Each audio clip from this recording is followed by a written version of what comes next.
자, 전환사채 X 1년 초에 발행을 했는데 X 2년 말 전환사채와 전환권 대가의 장부 금액을 요구했습니다. 자, 우리 해답하고 별의 풀이 방법을 두 개 제시해 놨는데 먼저 해답처럼 접근을 해보고 자, 별의처럼 접근하는 방법 설명드리겠습니다.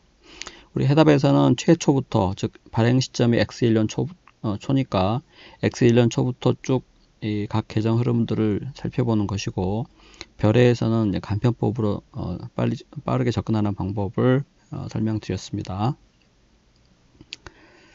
자, 발행 시점에서의 발행 금액 액면 금액은 이 전환사채 액면 금액이 100만원인데 97만원에 할인 발행하였죠. 그래서 전환사채의 발행 금액은 97만원입니다. 자, 이 97만원 발행 금액을 부채 요소와 자본 요소에 나누어서 배분을 해야 되는데 이 부채 요소는 미래의 현금 흐름의 현재 가치죠. 그래서 미래 현금 흐름을 살펴보면 자, 만기에 전환되지 않고 상환되는 경우에 액면 금액의 105.96%를 일시 상환한다고 주어져 있습니다. 그래서 상환 할증금이 존재하는 경우죠. 따라서 만기 지급액은 100만원 곱하기 105.96%입니다. 100만원 곱하기 105.96%. 자, 그리고 표시이자율이 연 5%이기 때문에 매년 표시이자 지급액이 100만원의 5%에서 5만원이죠. 자, 이것을 발행 시점에서의 시장이자율, 자, 발행 시점에서의 시장이자율 10%로 할인하면 이 부채 요소의 공정가치가 나오죠. 발행 시점에서의 부채 요소의 공정가치. 이 금융부채는 최초 인식 시점에 공정가치로 측정하도록 한국재택국제회계 기준에서 하고 있기 때문에 공정가치로 측정해야 합니다. 자, 따라서 이 금액을 구하는데 금융부채의 공정가치를 구하는데 이 공정가치는 미래 현금 흐름의 현재 가치죠. 그래서 발행 시점에서의 시장이자율 10%로 할인한 금액입니다. 자, 따라서 아까 살펴본 현금 흐름에 10%의 현가계수를 적용하면 되는데 3년 후, 지금 만기가 X 4년 초, 3년 후죠. 3년 후, 자, 일시적인 현금 흐름은 3년 10% 현가계수 0.7513을 적용해야 되고, 그 다음에 3년간 매년 현금, 유출되는 금액, 이자 지급액이죠. 그거는 연금 현가계수 2.4869를 적용해야 되겠죠. 자, 더하면은 미래 현금 흐름의 현재 가치가 나옵니다. 920422. 자, 따라서 그 차액, 잔액이 자본 요소죠. 전환권 대가. 그래서 이렇게 자본 요소는 발행 금액에서 부채 요소의 공정 가치를 뺀 나머지 차액으로 항상 계산합니다. 여러분들 중에서 보면 이 할인 발행하고 할증 발행 이걸 괜히 어렵게 생각하시는 분들이 있는데 지금 여기에서는 할인 발행 97만원이잖아요. 근데 이걸 만약에 103만원으로 할증 발행했다고 하면은 여기 발행 금액에 103만원 대입하고 나머지 차액 103만원과 92만 422원과의 차액, 이 전환권 대가 금액이 커지는 것 뿐이죠. 다른 건 똑같습니다. 그래서 할인 발행, 할증 발행 어렵게 생각하지 마시고 그냥 발행 금액만 달라지고 나머지 내용은 똑같다 이렇게 생각하시면 되겠습니다. 자, 이 부채 요소는 상가구 원가로 측정하죠. 상가구 원가라고 하는 것은 이 장부 금액을 최초의 시장이자율, 즉 유효이자율 10%를 적용해 가지고 측정하는 겁니다. 자, 그래서 X 1년 말 장부 금액은 X 1년 초 장부 금액에 유효이자율이 10%이기 때문에 1.1 곱하고 그 다음에 표시이자, 매년 표시이자가 100만원의 5%에서 5만원이죠. 5만원을 빼면 그게 X 1년 말에 이 부채 요소, 즉 전환사채의 장부 금액입니다. 자, 그런데 이 전환권 대가, 자본 요소는 X 1년 말에도 금액이 그대로 유지되죠. 장부 금액 그대로 유지됩니다. 왜냐하면 이 자본이라고 하는 것은 자산에서 부채를 차감한 후에 잔여 지분이기 때문에 자산 부채의 측정에 따라서 결정되는 나머지 잔액이에요. 자, 따라서 이 자본 요소는 자본은 재측정을 하지 않습니다. 만약에 자본을 재측정해 버린다면은 자산이나 부채는 어떻게 됩니까? 논리가 맞지 않는다는 거죠. 자본의 개념이 자산에서 부채를 차감한 잔여 지분 개념이기 때문에 자산이나 부채를 측정해서 자본이 결정됩니다. 따라서 자본을 재측정한다는 것은 논리가 전혀 언급이 맞지가 않다는 겁니다. 자산이나 부채를 측정해서 자본이 결정되기 때문에 자본 자체를 재측정하면은 자산 부채가 이게 어떻게 측정하라는 게 말이 안 된다는 거죠. 자산이나 부채를 측정한 결과 자본이 측정되는 것이기 때문에 항상 자산이나 부채는 재측정을 할 수 있지만 이 자본은 재측정하지 않는다는 거죠. 그래서 이 자본금액 최초의 장부금액이 그대로 유지됩니다. 자, 그리고 보면 이 자료에서는 X2년 초에 이 액면금액 70만원이 전환됐어요. 전환사채 중에서.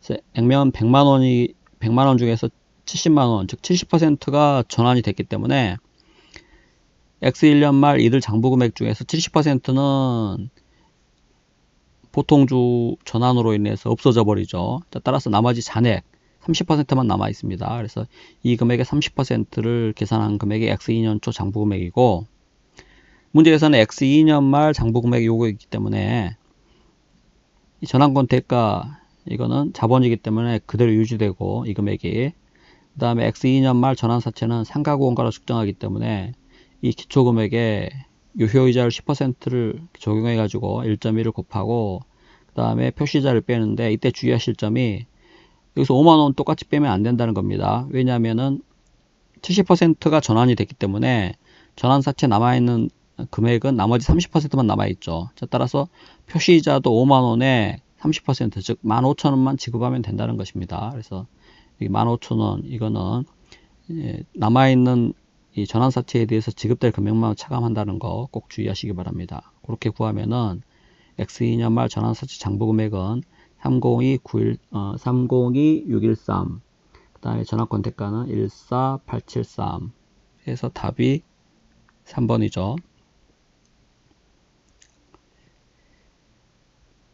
자, 별에서는 어떻게 접근했냐면 X2년 말 전환사채를 바로 구했는데, 이 전환사채는 상각 후 원가로 측정되는데 상각 후 원가라고 하는 것은 잔여 현금 흐름을 최초의 유효이자율로 할인하는 금액입니다. 그래서 이 전환사채와 관련하여 잔여 현금 흐름이 얼마나 남았는지, 즉 X2년 말에 잔여 현금 흐름이 얼마나 남아있는지를 한번 생각해 봅시다. 자, X2년 말에 이자 지급을 매년 말에 하고 있기 때문에 이자를 지급한 후에 잔여 현금 흐름은 X3년 말에 지급할 이 금액이죠. 상한 할증금까지 포함해 가지고 100만원에 105.96%를 곱한 105만 9,600원, 요게 3년 후에, 그러니까 X2년 말 시점에서 1년 후에 지급될 금액이죠.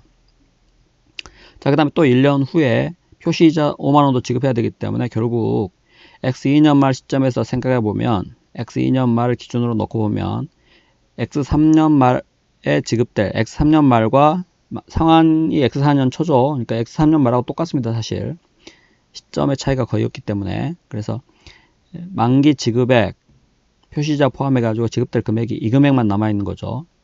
X2년 말 기준으로 놓고 보면은 만기 지급액과 표시이자 합해서 이 더한 금액만 잔여 현금 흐름이 남아 있는 겁니다. 자, 그거를 최초의 유효이자율 10%로 할인하니까 10% 현가계수 0.1기간만 남아있죠. X2년 말 기준으로 놓고 X3년 말 놓고 보면은 1기간만 남아 있습니다. 그래서 0.9091을 곱해서 이 곱한 금액이 잔여 현금 흐름을 최초의 유효이자율 10%로 할인한 금액이죠. 자, 그런데 70%는 상환됐기 때문에 나머지 남아있는 금액은 30% 비율만 남아있을 겁니다. 70%는 전환이 이루어졌기 때문에 나머지 남아있는 비율은 30%만 남아있기 때문에 그걸 곱한 거예요. 그렇게 해서 바로 전환사채의 상가구 원가 X2년 말 장부금액을 구할 수도 있습니다. X2년 말 전환권 대가는 우리 아까 계산한 것처럼 하시면 돼요. 전환사채 실초 발행금액 97만원에서 X1년 초 부채요소의 공정가치, 즉 미래현금 흐름을 최초의 유효이자율 10%로 할인한 금액, 요 금액이 우리 최초의 부채요소의 공정가치 92042가 나옵니다. 그래서 뺀 나머지 금액, 요게 전환권 대가 49578이죠. 자, 그런데 70%는 보통주로 전환이 이루어졌기 때문에 X2년 초에, 따라서 X2년 말에 남아있는 전환권 대가는 나머지 30%만 남아있죠. 그래서 곱하면 14873 나옵니다. 그래서 별해처럼 구해도 되지만 이거는 일종의 간편법으로 보시고 항상 전체적인 흐름을 잡으시기 바랍니다. 그래서 이 흐름을 잡아 놓으면은 문제를 어떻게 제시하더라도 이 흐름을 기초로 해서 빠르게 계산할 수 있습니다. 그래서 이 문제를 어떤 식으로 요구해도 이 흐름을 알고 있으면 쉽게 답할 수 있다는 것이죠.